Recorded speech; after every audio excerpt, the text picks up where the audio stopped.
My ministers will take steps to make the economy more competitive, taking advantage of freedoms afforded by the United Kingdom's departure from the European Union. A bill will be brought forward to promote trade and investment with economies in the fastest growing region in the world. My ministers will continue to negotiate trade agreements with dynamic economies, delivering jobs and growth in the United Kingdom.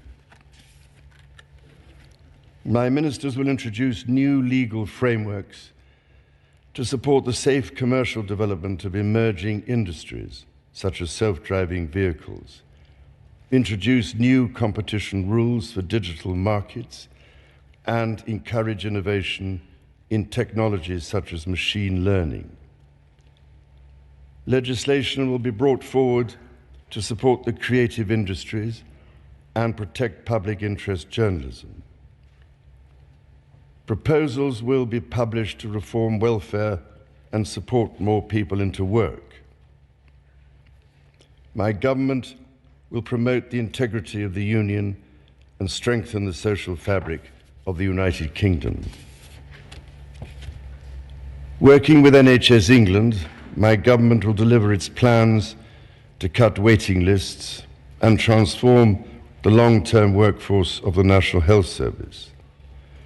This will include delivering on the NHS Workforce Plan, the first long-term plan to train the doctors and nurses the country needs, and minimum service levels to prevent strikes from undermining patient safety. Record levels of investment are expanding and transforming mental health services to ensure more people can access the support they need.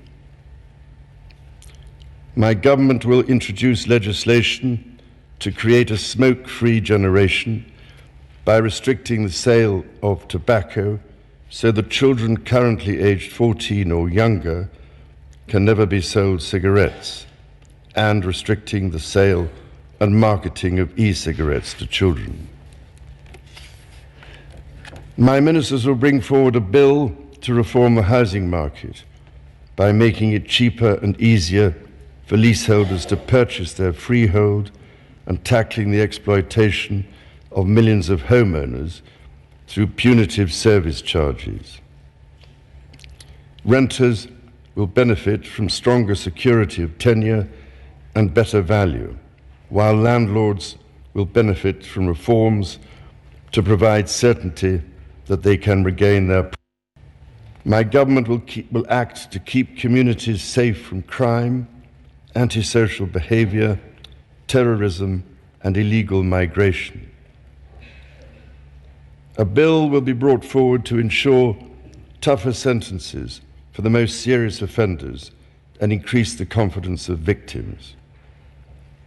My ministers will introduce legislation to empower police forces and the criminal justice system to prevent new or complex crimes, such as digital-enabled crime and child sexual abuse, including grooming.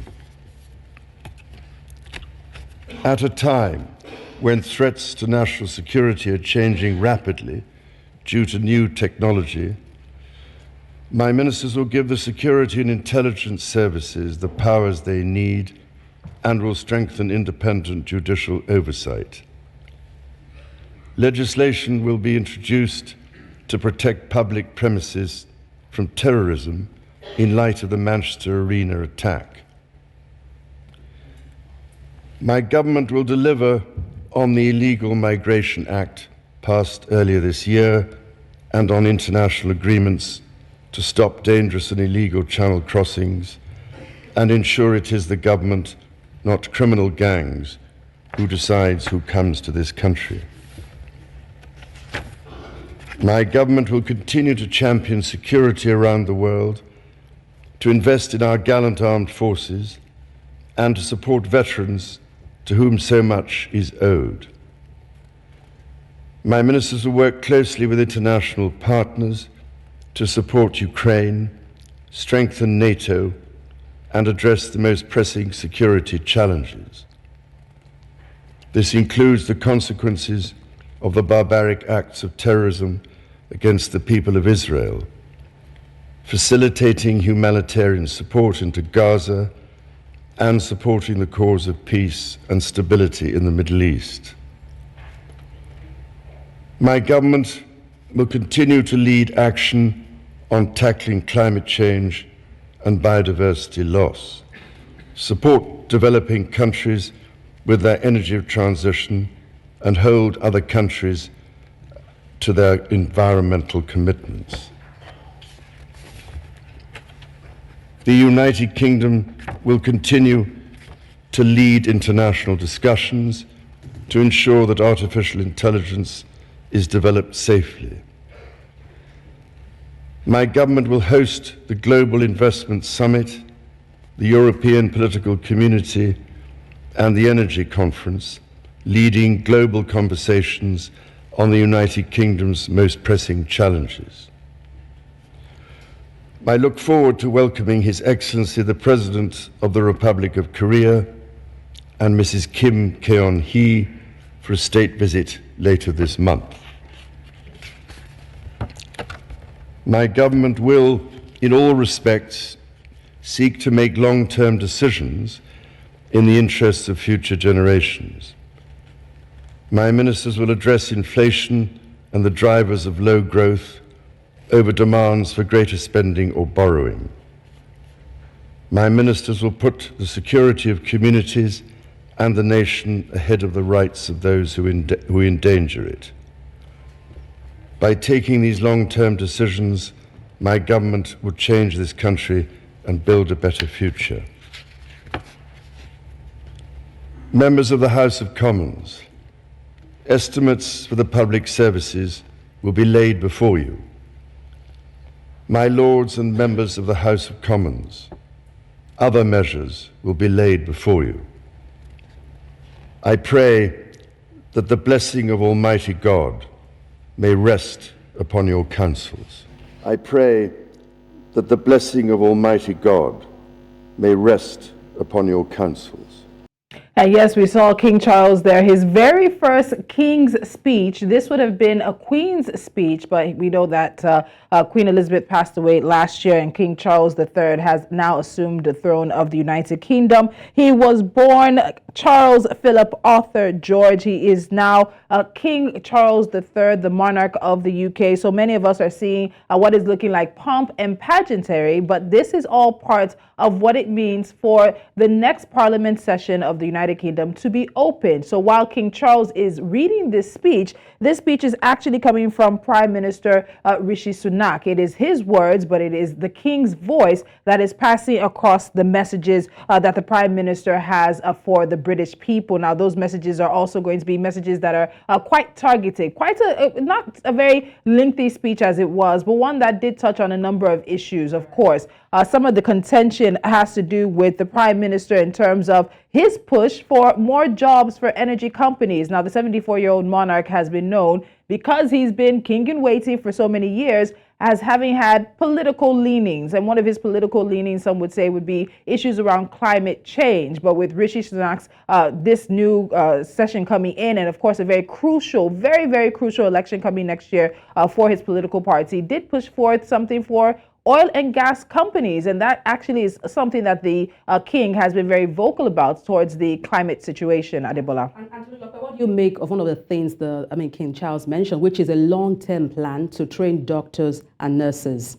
No, it's something that has to be very well noted, because of course we know that the NHS, that's the National Health Service in the UK, which many health service schemes across the world are actually based on, has had a number of issues in recent times. We've seen a large number of Nigerian medical personnel from here going there. It's not just Nigerians. They also have large numbers of Indians, Chinese doctors as well. Mm-hmm. There have been a lot of controversies that have been consuming the NHS in recent times. So internally, yes, there have been questions about the quality of care that's coming from the NHS, the need to revamp the NHS as well, and then also the fact that there are many foreign-born medical personnel who are in the system. So the NHS continues to be quite a controversial point for the UK. It's come up a lot in a lot of the electoral conversations that have been happening in recent times. The need to have the NHS revamped and restructured, and also ensure that they are training for them homegrown doctors and nurses. But how homegrown when you end up having many first and second generation immigrants who make their homes in the UK, give children there, pay taxes, go to school, and are contributing to, of course, the economy. So there's going to be a lot of conversation about that. Is it a situation of an NHS, quote unquote,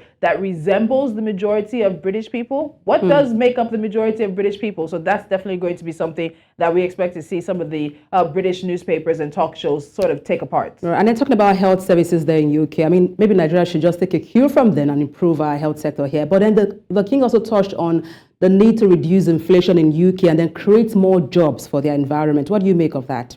So the job situation has been a big one. There have been a few strikes this year that have hit at it. Inflation in the UK has been quite massive. Households are struggling. They continue to struggle. We've covered this on International Business News on Business Edge. And Rishi Sunak just has to make it work. He needs to do something big. He needs to do something fast to ensure that the Conservative Party is able to hold on. And opportunities do present themselves. But some of those opportunities are the opportunities in what the King was saying versus what the King has been living for a number of years. As I said earlier, you've had a king that has been in waiting for a number of years. And so he's had an opportunity to let himself have a few political leanings, or at least a few political opinions that people are quite aware of. And one of those has been the fact that he's been a very vocal and active environmental campaigner. That's what King Charles was known for when he was just Prince Charles. But now he is reading a speech from a prime minister who's talking about the fact that he has what many have been describing as an anti-green agenda.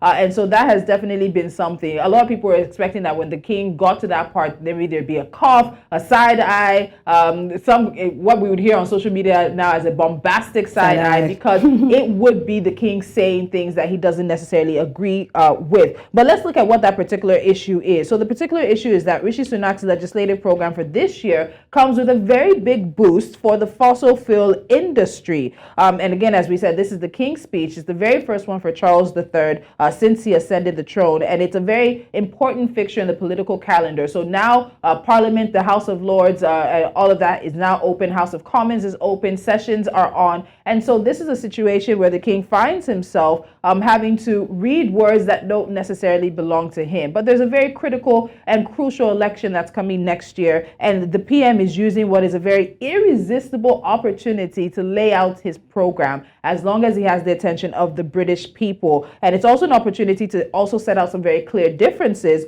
with the opposition Labour Party, and also show some have said, deflated Conservative MPs that there is a plan to turn things around. So the King had to formally announce the Prime Minister's highly politicized pledge to grant new North Sea oil and gas exploration licenses every year. But we have a King who's also going to COP28, who's been a very vocal, eco-friendly, eco-warrior, environmental activist for a number of years, and saying things that really just don't necessarily agree what he stands with and what he's also going to have to present when he goes to that COP conference.